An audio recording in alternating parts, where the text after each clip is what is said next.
vir jou in die wonderlike naam van Jesus Christus ons Here.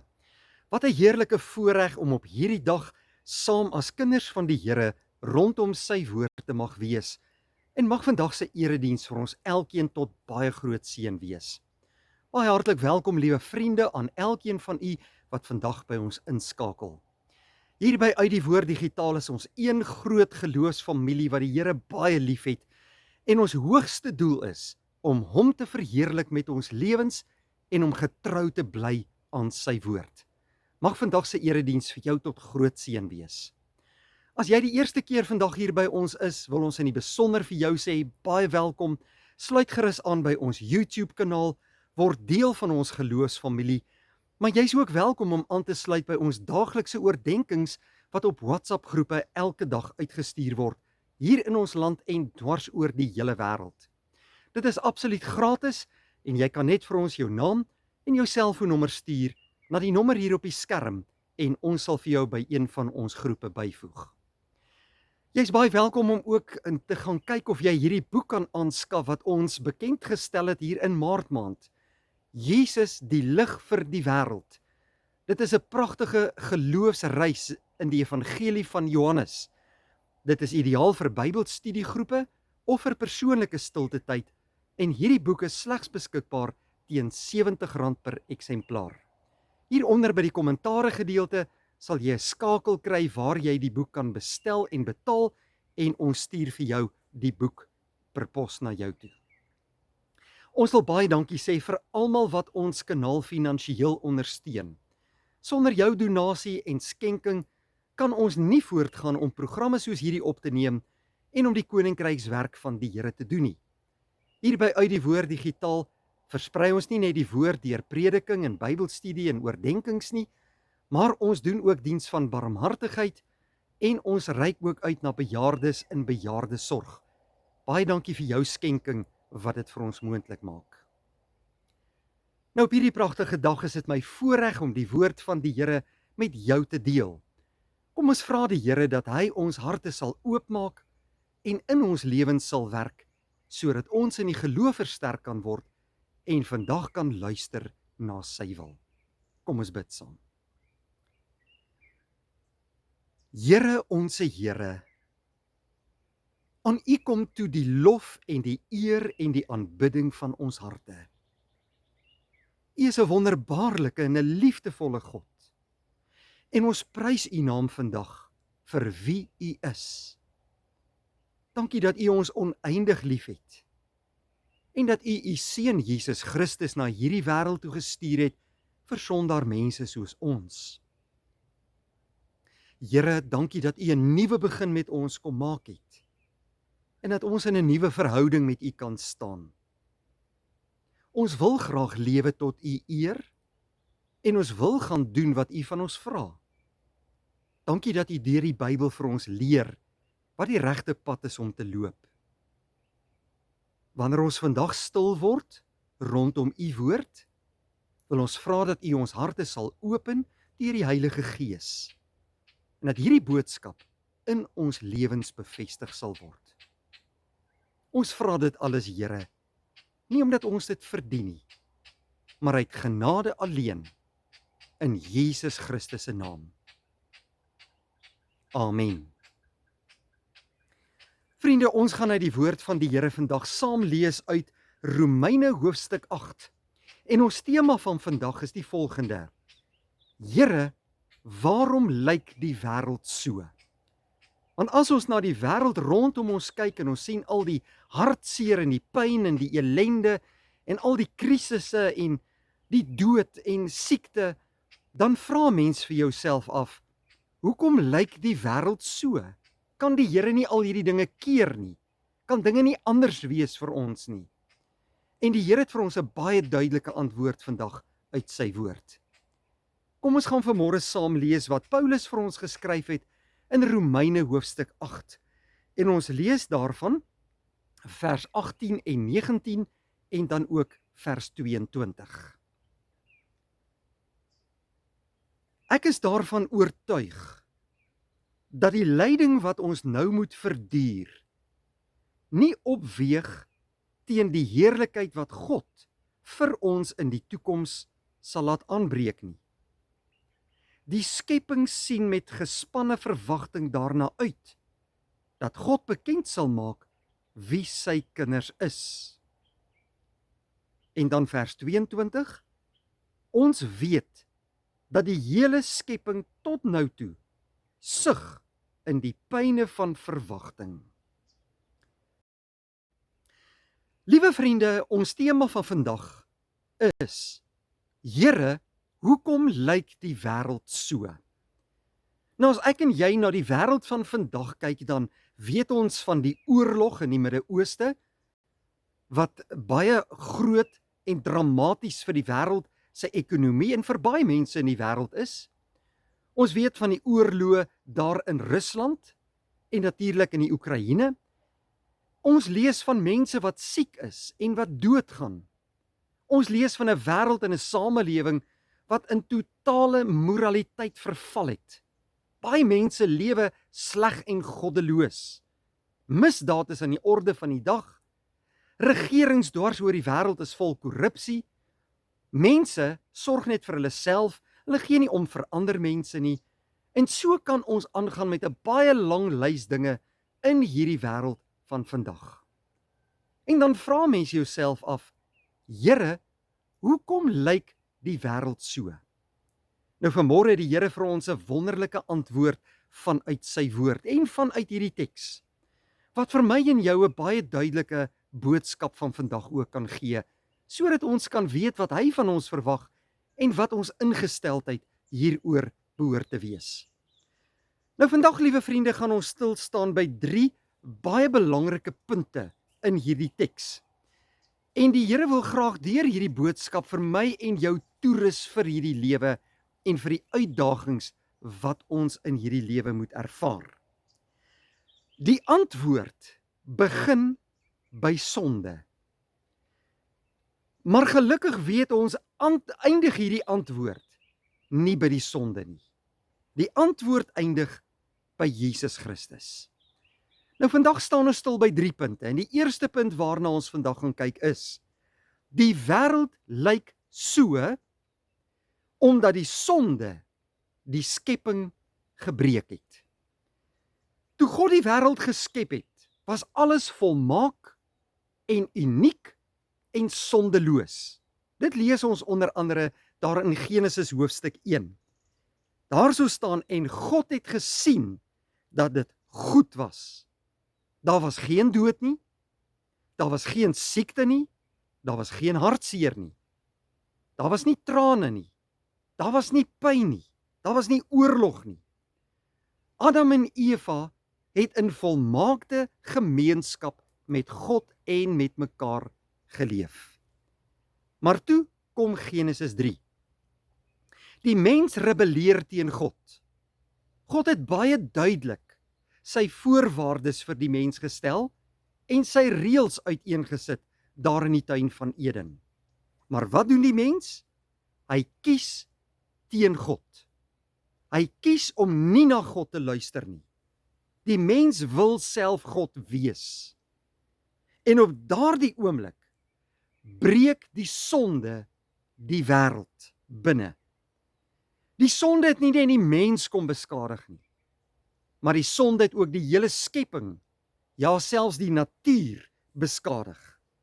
En daarom sê Romeine 8, dit wat Paulus vir ons geskryf vandag, ons sien dit oral, spesifiek, dat die skepping sug. Ons sien natuurrampe, ons sien die dood, ons sien siekte, ons sien geweld, ons sien hongersnood, ons sien onreg. En hierdie wêreld is nie meer die wêreld wat God oorspronklik geskep het in sy volmaaktheid nie. Ons lewe in 'n gebroke skepping, maar dit beteken nie dat God beheer verloor het nie. Dit beteken die mens leef vandag met die gevolge van die sonde.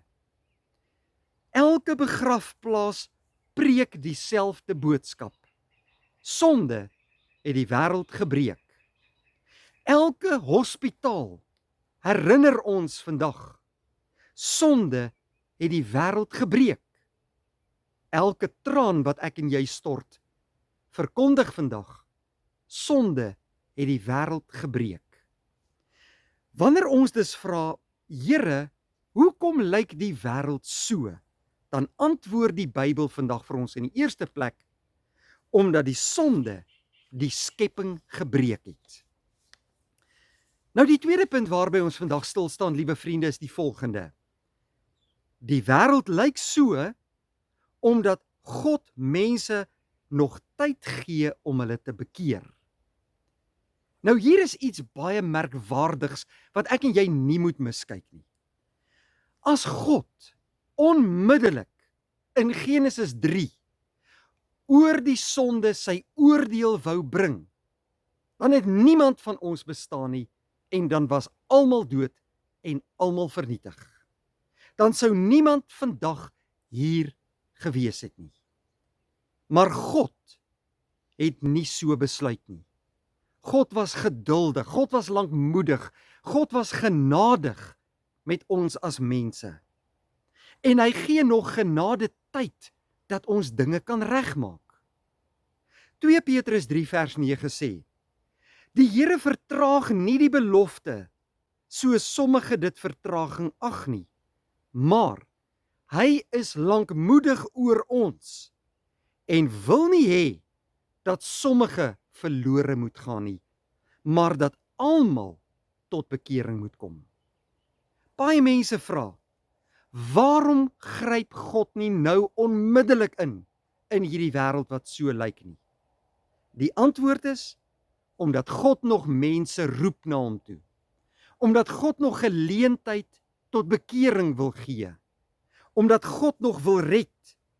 En omdat God nog die evangelie wil laat verkondig. Elke dag wat die son opkom, is genadetyd vir my en jou, om dinge reg te maak en reg te leef. Elke asemteug wat ons gee, is genade uit God se hand. En elke preek wat ek en jy hoor, is 'n geleentheid waarin ek en jy ons lewe aan God kan gaan gee en volgens sy wil kan gaan lewe. Elke dag, liewe broeder en suster, is absoluut genade uit God se hand.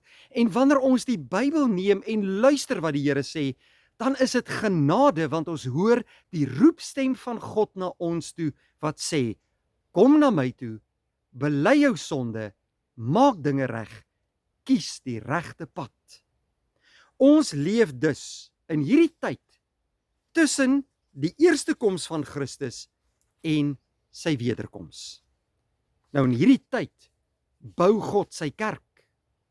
Hy vergader ook al sy uitverkorenes en al sy kinders. Hy bring verlore sondaar mense na hom toe om in 'n nuwe verhouding met hulle te kom staan. En daarom lyk dit soms asof boosheid net voortgaan in hierdie wêreld.